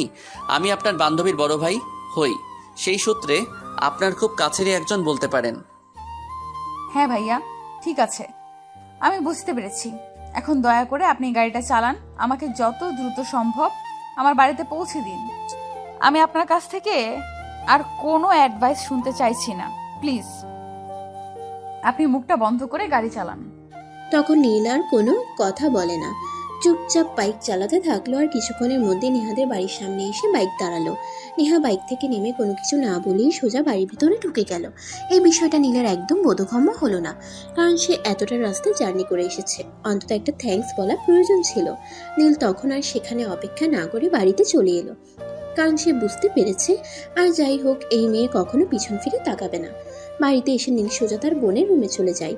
গিয়ে দেখে তার বোন মোবাইল টিপাটিপি করছে। তখন সে তার বোনের পাশে বসে বেশ কিছুক্ষণ বসে থাকার পর তার বোন জিজ্ঞাসা করে, কি ব্যাপার ভাইয়া, কি হয়েছে তোর? তুই সেই কখন থেকে এখানে বসে আছিস, আমাকে কিছু বলবি নাকি? হ্যাঁ, আমি তো সেই কখন থেকে তোকে কিছু বলার জন্য এখানে বসে আছি, কিন্তু তুই তো ফোনে এতটাই নিমগ্ন আছিস যে আমি এখানে বসে আছি সেটা তোর চোখেই পড়ছে না। আসলে আমি মোবাইলে গেম খেলছিলাম, তাই তোর দিকে খেয়াল করিনি।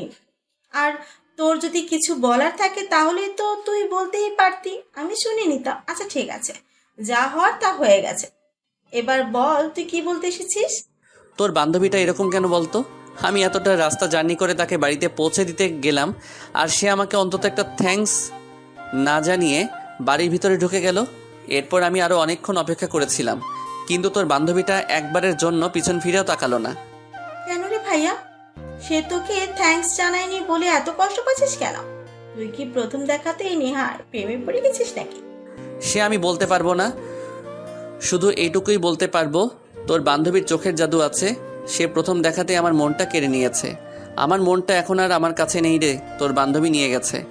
দেখ ভাইয়া, একটা কথা তোকে আমি বলছি, তুই যেরকম ভাবছিস আমার বান্ধবী কিন্তু সেই রকম না। আমার বান্ধবী সুন্দরী মেয়ে মানুষ, তার পেছনে তোর মতো হাজারটা ছেলের লাইন মারে। আমার বান্ধবী আজ পর্যন্ত কোনো ছেলেকে পাত্তা দেয়নি, আর সেখানে তুই কি না তোর কথা ভাবছিস একদমই কিছু হবে না রে ভাইয়া। আচ্ছা, তুই আমার বোন নাকি শত্রু সেটাই বল। তোর বান্ধবী কি আমার সত্যি পছন্দ হয়ে গেছে বলতে পারিস? প্রথম দেখাতেই ভালোবেসে ফেলেছি। প্লিজ বোন, আমার একটা কিছু ব্যবস্থা কর। দেখো ভাইয়া, প্রথমত নেহার বাবা মা বেঁচে নেই, তারা একটা রোড অ্যাক্সিডেন্টে মারা গেছেন। এরপর থেকে তার একটা দূর সম্পর্কের চাচা তার দেখাশোনা করে। সেখানে খুব কষ্টে মেয়েটা নিজের পড়াশোনা এগিয়ে নিয়ে যাচ্ছে। বাবার কিছু অর্থ সম্পত্তি ছিল বলেই সে আজ এত দূর আসতে পেরেছে, নয়তো পারত না। সেখানে বলতে গেলে প্রেম ভালোবাসা তার জন্য ফরজ নয়। দেখ নিশি, আমি অত কিছু জানি না। আমি সত্যি বলছি, নেহাকে আমি ভালোবেসে ফেলেছি, যাকে ছাড়া আমি থাকতে পারবো না। প্লিজ নিশি, একটা কিছু কর। আমি কিভাবে কি করব আর কিভাবে কি করতে পারি সেটা তো বুঝতে পারছি না। দেখো ভাইয়া, আসলে দেখা মোবাইল ফোন ইউজ করে না, সে যদি মোবাইল ফোন ইউজ করতো তাহলে আমি তার মোবাইল নাম্বারটা আমি জোগাড় করে দিতে পারতাম। কিন্তু আধুনিক যুগে এসেও অনাধুনিক যুগে রয়ে গেছে নেহা। সেটা কোনো সমস্যা নয়, আমি কালকে একটা মোবাইল কিনে দেব। সেটা তুই তোর বান্ধবীর কাছে পৌঁছে দিতে পারবি তো তাহলেই হয়ে যাবে, আর কিছুই করতে হবে না তোকে। সে আমি নেহার হাত পর্যন্ত পৌঁছে দিতে পারবো, কিন্তু নেহা সেটা একসেপ্ট করবে কিনা আমি আদৌ জানি না, কারণ নেহা কখনোই অপরিচিত কারোর দেয়া কিছু গ্রহণ করে না। আর সেখানে তুমি একটা ছেলে মানুষ, সেটা রিসিভ করবে কিনা আমি বলতে পারছি না। প্লিজ নিশি, আমি তোর বড় ভাই হিসেবে তোকে রিকোয়েস্ট করে বলছি, তুই আমার এইটুকু উপকার কর, তারপর তুই আমার কাছে যা চাইবি আমি তোকে তাই দেব, কোনো কিছুরই কমতি রাখবো না। ঠিক আছে, কোনো সমস্যা নেই। তাহলে তুই একটা কাজ কর, আগামী মাসেই তো তো লন্ডন যাওয়ার আছে, তুই সেখানে থেকে আমার জন্য আইফোন 15 প্রো ম্যাক্স নিয়ে আসিস, তাহলে হবে। আর যদি তুই আমার শর্তে রাজি না হোস তাহলে আমি তোর জন্য কিছুই করতে পারবো না, আর তুই নিজের চিন্তা নিজেই কর। বোন আমার, তুই আমার কাছে যা চাইবি আমি তোকে তাই দেব। তুই আইফোন 15 প্রো ম্যাক্স চাস তো আমি তোকে এটাই এনে দেব, কিন্তু প্লিজ তুই নেহার সঙ্গে আমাকে একটু সেটিং করিয়ে দে। ঠিক আছে, এখন যা, এখন আর আমাকে পা মারিস না। আগামীকাল বিকেলে আমি যখন কলেজ থেকে বের হব তখনই তুই নিশির জন্য কিনে আনা ফোনটা আমার হাতে পৌঁছে দিস, তাহলেই হবে। তোকে আর কিছু করতে হবে না, বুঝতে পেরেছিস? ওকে মাই ডিয়ার সুইট সিস্টার, আমি যথাসময়ে জিনিসটা তোর হাতে পৌঁছে দেব লক্ষ্মী বোন আমার। তুই শুধু আমার ভালোবাসার মানুষটাকে আমার করে নিতে একটু সহযোগিতা কর। আচ্ছা বাবা, ঠিক আছে, এখন আর আমাকে পাম না দিয়ে এখান থেকে সর, আমি পড়তে বসবো। আমার পড়াশোনা করার সময় আমাকে একদম বিরক্ত করতে আসবে না। তখন নীল আর কোনো কথা না বলে চুপচাপ সেখান থেকে চলে গেল। পরের দিন যথাসময়ে এসে নিশির হাতে নেহার জন্য কিনা মোবাইল ফোনটা তুলে দেয়, আর সেটা হাতে পেয়ে নিশি বলে, আমি তোর কাজটা করে দিচ্ছি, তবে তুই কিন্তু আমার কাজটা করে দিতে মনে রাখবি। তুই যদি আমার জন্য আইফোন 15 প্রো ম্যাক্স না কিনে আনিস তাহলে কিন্তু আমি তোর সঙ্গে কোনো কথাই বলবো না। আর একটা ভালো কথা তোকে মনে করিয়ে দিচ্ছি, যদি আমার কথাটা ভুলে যাস তাহলে তুই এটাও মনে রাখিস যে আমি এখন যেভাবে তোর সম্পর্কটা জুড়ে দিচ্ছি ঠিক সেভাবে তোর সম্পর্কটা ভেঙে দিতেও দুইবার চিন্তা করবো না। আচ্ছা শোন, তুই তোর ভাইয়ার কাছে কোনো কিছু চেয়ে পাস নিয়ে এটা কখনো হয়েছে? হয়নি তো, তাহলে তুই এত চিন্তা কেন করছিস বল? আমি যত সময় তোর জিনিসটা তোর হাতে তুলে দেব, এখন শুধু আমাকে নেহার সঙ্গে সেটিংটা করিয়ে দে প্লিজ বোন আমার। তখন নিশি আর কোনো কথা না বলে মোবাইলটা হাতে নিয়ে সেখান থেকে চলে যায়, আর নেহাকে নিয়ে একটু পরেই কলেজ থেকে বের হয়। কলেজ থেকে বের হতেই নিশির হাতে মোবাইল বক্স দেখে নেহা বলে, কি ব্যাপার দোস্ত, তোর হাতে নতুন মোবাইলের বক্স কেন? মোবাইল কিনেছিস নাকি? হ্যাঁ, আমি তোর জন্য কিনে এনেছি যাতে আজকের পর থেকে আমার কোনো প্রবলেম হলে তুই আমার খোঁজ খবর রাখতে পারিস, যাতে আজকের পর আর কখনো আমার বাড়িতে গিয়ে তোকে গতকালের মতো অপমানিত হতে না হয়। তুই কথা বলে নিশি নেহার হাতে মোবাইলটা তুলে দেয়। নেহা মোবাইলটা খুলে দেখে অনেক দামি একটা ফোন। সেটা দেখে নেহা বলতে থাকে, তুই আমাকে কিছু একটা গিফট করবি সেটা ভালো কথা, কিন্তু তাই বলে এত দামি ফোন? দেখ ভাই, আমি গরিব মানুষ, আমি ফোন চালাতে পারবো না। দেখ, আমি তোর বন্ধু, আমি চাইলে তোকে যা ইচ্ছে তাই গিফট করতে পারি, এতে আমি তোর কোনো আপত্তি শুনবো না, তোকে এটা নিতেই হবে। এই কথা বলে নিশি নেহাকে অনেক জোর জবরদস্তি করতে থাকে। তাই অবশেষে নেহা বাধ্য হয়ে নিশির হাত থেকে মোবাইলটা নেয়। তারপর দুজনে গল্প করতে করতে বাড়ির থেকে রওনা দেয়।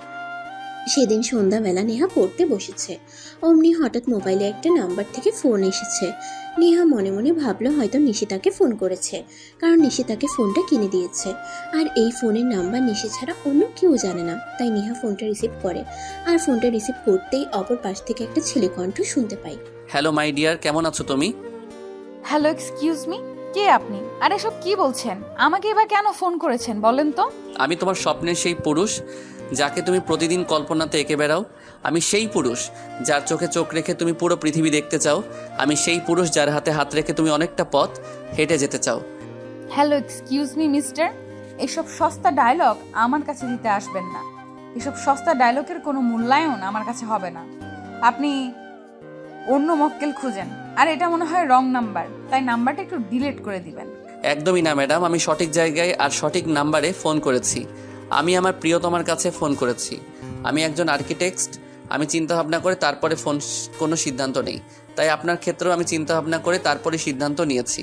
হুটহাট কিছুই করিনি, তাই ভুল হওয়ার কোনো চান্স নেই। না মানে আপনি কি বলছেন আমি কিছুই বুঝতে পারছি না। আর আপনি কে বলছেন? আপনি আপনার পরিচয়টা অন্তত আমাকে দিন। দেখুন আমার কিন্তু এখন ধৈর্য হারিয়ে যাচ্ছে। আমি কিন্তু আপনার সঙ্গে খারাপ আচরণ করতে বাধ্য হব, আর আমি চাই না আপনি সেরকম কিছু করতে আমাকে বাধ্য করবেন। ওকে মাই ডিয়ার সুইটহার্ট, আমার পরিচয় আমি তোমাকে দিয়েছি, তোমাকে আমার পরিচয় দিতে আমার কোনো সমস্যা নেই। আমি নীল, তোমার বান্ধবী নিশির বড় ভাই বলছি। মানে কি? আমি তো কিছুই বুঝতে পারছি না। বিকেলে নিশি আমাকে ফোন গিফট করলো, এই ফোনের নাম্বার নিশি ছাড়া অন্য কেউ জানে না, আর এখন আপনি আমাকে ফোন করছেন কি করে বলেন তো? প্রিয়তমা, সত্যি বলতে তোমাকে এই ফোনটা আমি গিফট করেছি। আমি নিশির মাধ্যমে তোমার কাছে এই ফোনটা পৌঁছে দেওয়ার বন্দোবস্ত করেছি। মিথ্যে বলবো না, আমি তোমাকে প্রথম দেখাতেই ভালোবেসে ফেলেছি। বলতে গেলে আমি একদম প্রথম দেখাতেই তোমার প্রেমে দিওয়ানা হয়ে গেছি। তোমাকে ছাড়া আমার চারপাশ অন্ধকার। So I love you. দেখুন আমার মনে হয় আপনি ভুল কিছু করছেন, তাই আপনার সঠিক পথে হাঁটা প্রয়োজন। আপনি আমাকে দয়া করে ছেড়ে দিন, এইসব কাজ আমাকে দিয়ে হবে না। আপনি হয়তো নিজের কাছে শুনেছেন আমার সম্পর্কে, তাই সেই গোলাপে হাত দিয়েন না যে গোলাপে হাজারোটা কাঁটা আছে। আমি সেই গোলাপে হাত দেব যে গোলাপে হাজারটা নয় লাখটা কাটা আছে। আমি অসীম সাগরের তলদেশ থেকে আমার ভালোবাসাকে জয় করে এনে দেখিয়ে দিতে চাই আমার ভালোবাসা সত্যি। প্লিজ নেহা, আমায় অ্যাকসেপ্ট করে নাও। তোমাকে ছাড়া আমি বাঁচতে পারবো না। শুনুন, বেঁচে থাকার মরে যাওয়ার দুটোই আল্লাহ পাক রাব্বুল আলামিনের হাতে। এতে মানুষের কোনো হাত আছে বলে আমি অন্তত মনে করি না। তাই আমি আপনাকে অ্যাডভাইস দেব, যেটা করছেন ভুল করছেন, সঠিক কিছু করুন। আমার পেছনে অযথাই টাইম ওয়েস্ট করবেন না, কোনো লাভ হবে না। কিন্তু আমি যে তোমাকে ভালোবাসি নেহা, তোমাকে ছাড়া সত্যি আমার বেঁচে থাকা সম্ভব নয়। তোমাকে আমি আমার করে পেতে চাই, প্লিজ নেহা। আপনাকে আমি আর কতবার বলবো, আপনার কথায় রাজি হওয়া আমার পক্ষে সম্ভব নয়। আমি একটা অনাথকে সবাই করুণা করতে পারে, কেউ ভালোবাসতে পারে না। তাই আমি আপনাকে রিকোয়েস্ট করে বলছি, আপনি এইসব কথা নিয়ে আর কখনো আমাকে ফোন দিবেন না। এরপর আর কোনো উত্তরের অপেক্ষা না করে নেহা সঙ্গে সঙ্গে ফোনটা কেটে দেয়। আর নীল তখন বারবার ফোন দিতে থাকে। অবশেষে নেহা বাধ্য হয়ে ফোনটা বন্ধ করে দেয়। তখন নীল কোনো উপায়ান্তর না দেখে ছুটে যায় নিশির কাছে, আর নিশির কাছে সমস্ত ঘটনা খুলে বলে। সবকিছু শুনে নিশি তাকে বলে, দেখ, আমি তোকে আগেই বলেছিলাম আমার বান্ধবী নেহাকে দিয়ে প্রেম ভালোবাসা ওসব হবে না, কারণ সে প্রেমে বিশ্বাসী নয়। তাছাড়া তার বাবা মা বেঁচে নেই, সে অন্যের বাড়িতে আশ্রিতা। সেখান থেকে পড়াশোনা করতে পারছে, সেটাই তার জন্য অনেক। প্রেম করা তো তার জন্য শুধুমাত্র বিলাসিতা। নিশি প্লিজ বোন আমার, তুই আমার জন্য কিছু একটা কর। আমি নেহাকে খুবই ভালোবাসি। নেহাকে ছাড়া আমার বেঁচে থাকা একেবারে অসম্ভব। তুমি সেটা বোঝার চেষ্টা করো। সে না হয় আমি বুঝালাম, কিন্তু এত কিছু বুঝে আমি কি করব? তুই সেটা আমাকে বল। নেহা আমার বন্ধু, সেটা ঠিক আছে, কিন্তু আমি তার সম্পর্কে যা যায় সব কিছুই তো তোকে বললাম। এখন যদি সে রিলেশনে যেতে না চায়, তাহলে আমি কি করে তাকে জোর করতে পারি? সে আমি অত কিছু বুঝি না, তোর যা করতে হয় তুই তাই কর, কিন্তু তার বিনিময় নেহাকে আমার চাই। তুই বোন হিসেবে ভাইয়ের এতটুকু উপকার কর। আচ্ছা ঠিক আছে, তুই আমাকে একটু চিন্তা করতে দে, আমি দেখি কি করা যায়। আর হ্যাঁ, আমি না বলা পর্যন্ত তুই কিন্তু আবার নেহাকে ফোন দিতে যাস না, তাহলে কিন্তু এতে বিপরীত হতে পারে। অতঃপর নীল আর কিছু না বলে সেখান থেকে চলে যায়। আর এদিকে নিশি পরের দিন সকালবেলা যখন কলেজে যাওয়ার জন্য বাসা থেকে বের হয়, তখনই নেহা তাদের বাড়ির সামনে দাঁড়িয়ে তার জন্য অপেক্ষা করছিল। নিশি যেই না নেহার একটু কাছাকাছি এলো, তখনই নেহা বলতে থাকলো, দেখ নিশি, তুই আমার বন্ধু, আমি তোকে বিশ্বাস করি, কিন্তু আমার বিশ্বাসের ঘরে তুই এইভাবে এমন কিছু একটা করবি সেটা আমি কল্পনাও করিনি। তুই আমার বন্ধু বলে তুই আমাকে ফোনটা গিফট করেছিস, আর সেটা আমি নিয়েছি, কিন্তু তার পেছনে অন্য কোনো রহস্য বা উদ্দেশ্য থাকবে সেটা কিন্তু আমি কল্পনা করিনি। নেহা প্লিজ বন্ধু, তুই আমার মাথা ঠান্ডা কর, আমার কথাটা শোন, আমি তোকে কিছু বলতে চাই। আচ্ছা নিশি, তুই তো আমার সম্পর্কে সব কিছুই খুব ভালো করে জানিস। তোর কি মনে হয় এরপরও আমি তোর কোনো কথা শুনতে রাজি? রাজি তোকে হতেই হবে, আর আমার কথা তোকে শুনতেই হবে, এছাড়া অন্য কোনো উপায় নেই। দেখ, আমার ভাইয়া কিন্তু ছেলে হিসেবে যথেষ্ট ভালো, আর সে ভালো একটা কোম্পানিতে চাকরি করছে পড়াশোনা শেষ করে। তাই আমি মনে করি তাকে অ্যাভয়েড করার মতো কোনো কারণ তোর হাতে নেই। আমি মানছি তোর ভাই ছেলে হিসেবে ভালো, আর ভালো একটা কোম্পানিতে চাকরিও করছে। সেই সূত্রে সে একটা ভালো বেতনও পায়, আর সেই জন্যই তোর ভাইকে মেনে নিতে হবে, এমন কোনো কারণ আমার জানা নেই। তাছাড়া যেখানে তুই, আমি আর আমার ফ্যামিলির ব্যাকগ্রাউন্ড সম্পর্কে সব কিছুই জানে, সেখানে এইসব কথা বলা পাগলের প্রলাপ ছাড়া আমার কাছে কিছুই মনে হয় না। নেহা, চুপ কর। তুই এতক্ষণ ধরে আমি শুধু তোর বকবকানি শুনেই যাচ্ছি, এবার তুই আমাকে কিছু বলতে দে। আমার ভাইয়া তোকে সত্যি অনেক ভালোবাসে। প্রথম দেখাতে সে তোকে অনেক ভালোবেসে ফেলেছে, যাকে বলে লাভ এট ফার্স্ট সাইট। তার পৃথিবীতে বলতে সে এখন শুধু তোকেই দেখতে পায়। তুই ছাড়া তার পৃথিবীতে অন্য কোনো মেয়ে মানুষের বিচরণ নেই। তাই আমি তোকে শেষবারের মতো রিকোয়েস্ট করে বলছি, তুই আমার ভাইকে প্লিজ একসেপ্ট করে নে। ধরলাম আমি তোর ভাইকে একসেপ্ট করেই নিয়েছি, কিন্তু তোর ফ্যামিলি, তোর মা, তোর বাবা, তাছাড়া তোরা তো জয়েন্ট ফ্যামিলিতে বিলং করিস। তোর ফ্যামিলির কেউ আমাকে কোনোদিনও একসেপ্ট করবে না। হাজার হোক, আমি একটা এতিম মেয়ে। তুই যদি অনাথ না হয়ে একটা বেদে কন্যাও হতি, তাহলে আমার ভাইয়া তোকেই চাইতো। তাই আমি বলবো ওইসব কিছু অজুহাত আমার ভাইকে দেখিয়ে কোনো লাভ হবে না, কারণ আমার ভাইয়া সত্যি তাকে ভালোবাসে। সে জাতকুল আর ধর্ম বর্ণ বিচার করে না। নিশি, আমি বুঝতে পারছি না তুই কেন এভাবে আমাকে জোরাজোরি করছিস। তুই তো জানিস আমি কখনোই আমার সিদ্ধান্তের বাইরে কোনো কিছু করি না, আর করতে পছন্দও করি না। তার কারণ হলো আমার ভাইয়া তোকে না পেলে দেবদাস হয়ে যাবে সেরকমটাও নয়, এমনকি তোকে না পেলে সে সুইসাইড করবে এমনটাও নয়। তোকে কাছে পেলে তার জীবনটা হয়তো খুব সুন্দর হয়ে সাজবে, আর নয়তো তার জীবনটা একটু অগোছালো হয়ে রয়ে যাবে। আর আমি তার বোন হয়ে এটা সহ্য করতে পারবো না, তাই বারবার তোকে রিকোয়েস্ট করতে ছুটে আসি। আচ্ছা ঠিক আছে, তুই আমাকে একটা দিন সময় দে, আমি একটা চিন্তা ভাবনা করি, তারপর তোকে আমার সিদ্ধান্ত জানাবো। এই কথাটা শোনা মাত্রই নিশি নেহাকে জড়িয়ে ধরে বলতে থাকে, তোর সিদ্ধান্তে অবশ্যই হ্যাঁ হতে হবে, কারণ আমি আমার ভাইকে ফেরে যেতে দেখতে পারবো না। তুই আমার বান্ধবী, তোকে আমি যতটা ভালোবাসি তার চাইতে আমি অনেক বেশি ভালোবাসি আমার ভাইয়াকে। আমার ভাইয়া পরাজয় মেনে আমি নিতে পারবো না। প্লিজ তোর উত্তরটা যেন হ্যাঁই হয়। এরপর যেতে যেতে একটা দিন চলে গেল। পরের দিন ঠিক সময়ে নিশি নেহাকে ফোন করে। কি ব্যাপার দোস্ত, কেমন আছিস? আর আমি তোকে কিছু জানাতে বলেছিলাম, সেটার কি খবর? এই তো আছি ভালোই, আর এখন থেকে হয়তো আর একটু ভালো থাকবো, কারণ আমি তো ভাইয়ের সঙ্গে রিলেশনে যেতে রাজি। আর তোর ভাইয়ের সাথে রিলেশনে গেলে হয়তো তোর ভাইয়া আমাকে আর একটু বেশি কেয়ার করবে, তাই হয়তো একটু বেশি ভালো থাকবো।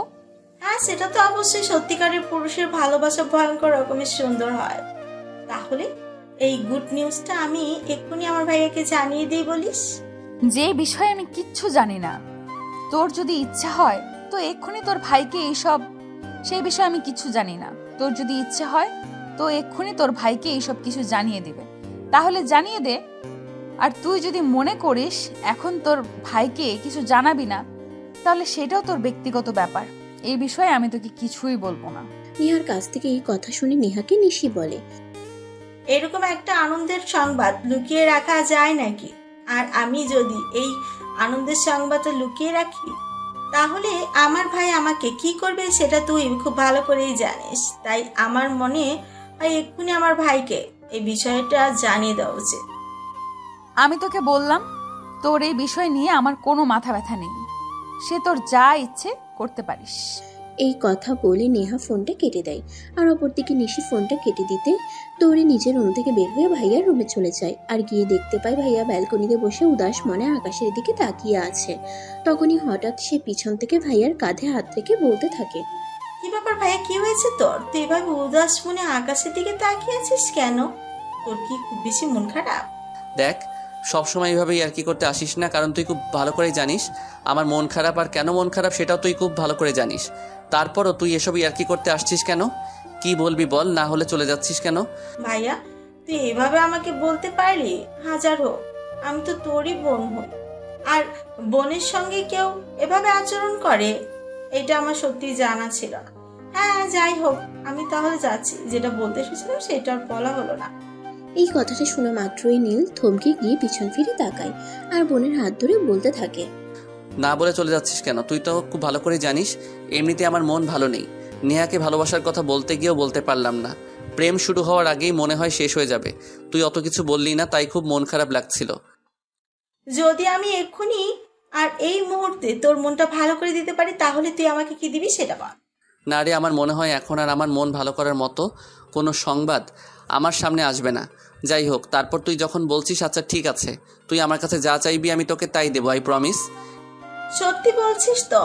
আর ভেবে বলছিস তো? আমি যখন তোকে এই খুশির খবরটা দেব, তখন কিন্তু আমাকে সেটা দিতেই হবে, না হলে কিন্তু একদম হবে না, বলে দিলাম। এই যে আমি তোকে যে প্রমিস করলাম আর কথা দিলাম, তুই আমার কাছে যা চাইবি আমি তাই দেব। কিন্তু কি এমন খবর যেটা শুনলে আমার মন এমনিতেই ভালো হয়ে যাবে?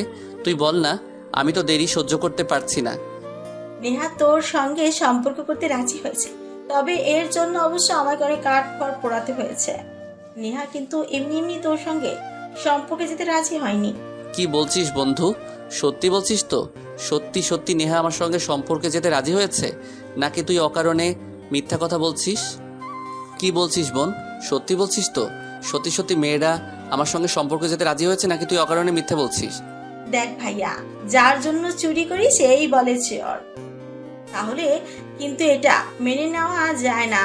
কারণ আমি এতে কষ্ট করে নেহাকে তোর সঙ্গে রিলেশন করতে রাজি করালাম, আর তুই এখন কি না তুই বলছিস আমি মিথ্যে কথা বলছি। এটা কিন্তু অপমানের চরম পর্যায়ে পৌঁছে গেল। নিশির কথা শুনে নীল খুব ভালোভাবেই বুঝতে পারলো নিশি তার সঙ্গে সত্য কথাই বলেছে, একটুও মিথ্যে কথা বলছে না। তাই সে নিশিকে বলে, আই এম সো সরি, আমার ভুল হয়ে গেছে, আমাকে এবারের মতো ক্ষমা করে দে। আর কখনোই তোকে মিথ্যাবাদী বলবো না। আমি এখন নেহাকে ফোন করি, কি বলিস? সে তোর ইচ্ছে করলেই তুই নেহাকে ফোন করতে পারিস, আর না হলে নাই, তাতে আমার কি? আমি তো তোকে উপকার করতে গিয়ে মিথ্যেবাদী প্রমাণিত হলাম, এখন আবার আমাকে বলতে আসছিস কেন? আরে বাবা, বললাম তো সরি, আমার ভুল হয়ে গেছে, এবারের মতো প্লিজ তুই আমাকে ক্ষমা করে দে। আর তুই কি চাস সেটা বল। তুই আজ আমার কাছে যা চাইবি আমি তোকে তাই দেব।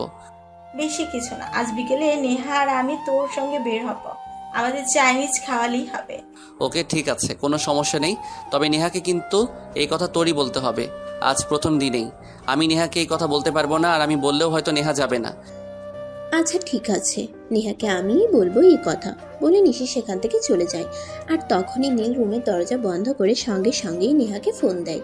দুবার রিং হওয়ার পরে নেহা ফোনটা রিসিভ করে, আর রিসিভ করতেই নীল বলতে শুরু করে, ও প্রিয়তমা, যখন ভালোই বাসবে তখন এতটা সময় নিলে কেন?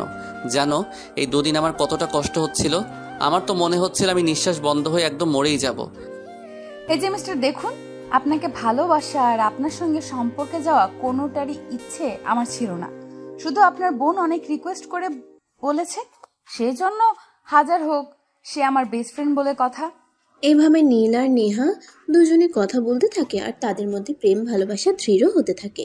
এরপর চলে গেল আরো 2 মাস। ইতিমধ্যে নীল লন্ডন চলে গেছে তার ব্যবসার কাজে।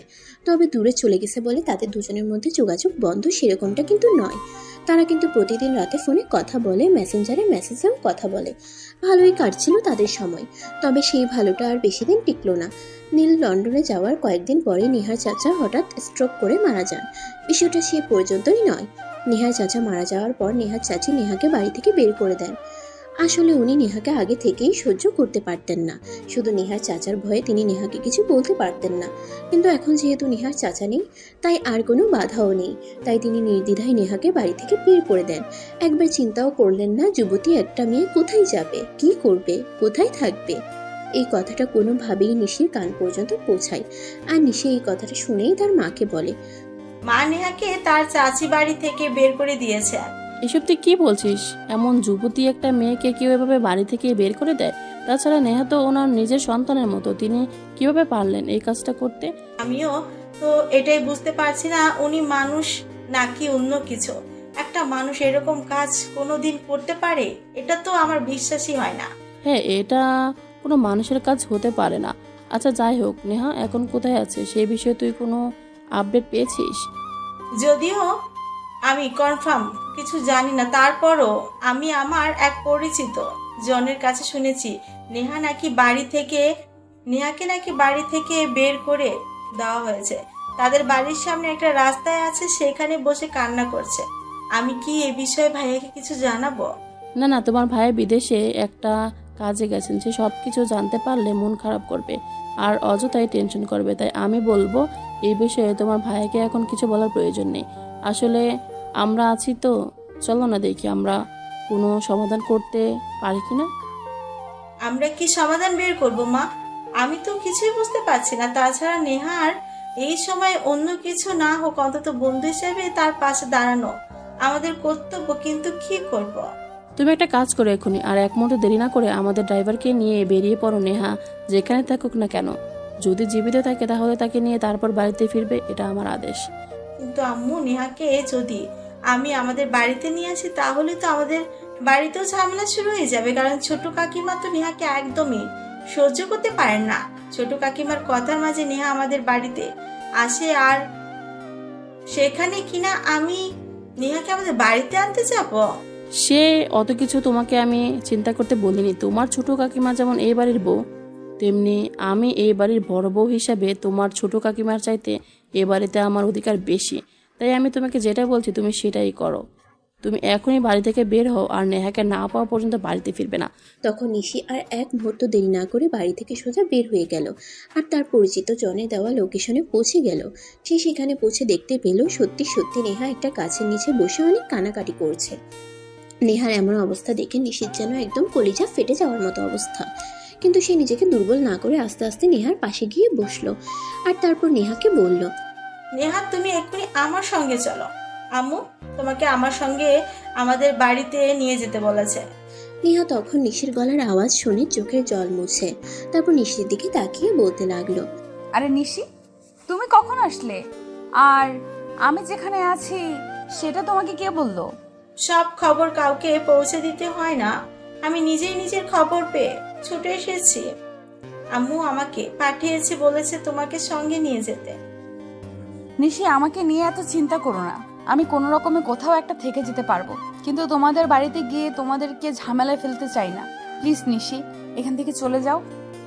নেহা, এখন কিন্তু খুব বেশি বাড়াবাড়ি হয়ে যাচ্ছে। তুমি কিন্তু আমার কোনো কথাই শুনছো না। আমি তোমাকে কত করে বলছি, আম্মু বলেছে তোমাকে নিয়ে যেতে, আর এইদিকে তুমি বারবার আমার মুখের উপর বলেই চলেছো তুমি যাবে না। তুমি চেয়েছো, ওটা কি বলবে? আমি আবার কি চাইবো বলো? দেখো, আমি নিজেই সমস্যার মধ্যে আছি, সেখানে আমি তোমাদেরকে কেন অযথায় সমস্যায় ফেলতে যাব বলো? তোমাদের জয়েন্ট ফ্যামিলি, যদি জয়েন্ট ফ্যামিলি না হতো তাহলে আমি সেখানে গিয়ে থাকতে পারতাম। কিন্তু জয়েন্ট ফ্যামিলিতে বাড়তি মানুষ একটা কিরকম দেখায়। ঠিক আছে, আমি বুঝতে পেরেছি, আমার কথায় কোনো কাজ হবে না। দাঁড়াও, আমি এক্ষুনি আম্মুকে ফোন দিচ্ছি।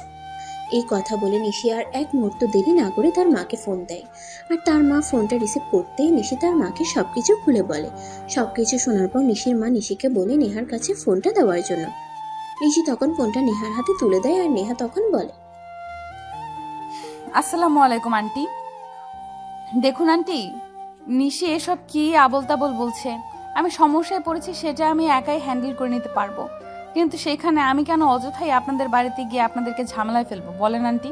দেখো, এমন নয় যে আমি কোনো কিছু জানি না, আমি সব কিছু জানি। আর এটাও খুব ভালো করে জানি যে তুমি কিছুদিনের মধ্যেই আমার বাড়িতে আমার পুত্রবধূ হয়ে আসবে। যেখানে 2 দিন পর তোমাকে আসতে হবে, সেখানে 2 দিন আগে আসতে তোমার সমস্যা কোথায়? কিন্তু আন্টি, দেখো নি, আমি আর কোনো কিন্তু শুনতে চাইছি না। আমি 10 মিনিটের মধ্যে তোমাকে আমাদের বাড়িতে দেখতে চাই, এটাই আমার শেষ কথা। আর একটা কথা তুমি খুব ভালো করে শুনে রাখো নীল, আমার ছেলে সে কখন কি করবে না করবে সেটা তুমি আমার অনুমতি ছাড়া করবে না। সেজন্যই তোমাকে বলছি, কাইন্ডলি তুমি এক্ষুনি নিশির সঙ্গে আমাদের বাড়িতে চলে এসো। তখন নেহা আর কিছু বলতে চাইলেও অন্য কিছু বলতে পারল না। সে বাধ্য হয়ে তার জিনিসপত্র সবকিছু নিয়ে নিশিদের বাড়িতে চলে আসলো। নিশি আর নেহা দুজন যেই না বাড়িতে ঢুকতে যাবে অমনি তার ছোট কাকিমার সম্মুখীন হলো। এই মেয়ে, কি ব্যাপার, আগে তো মাঝে মাঝে নিশির সঙ্গে দেখা করতে আসতে, আজকে তো দেখছি একদম তল্পি তল্পা গুছিয়ে চলে এসেছো। বিষয়টাকে তোমার বলবে?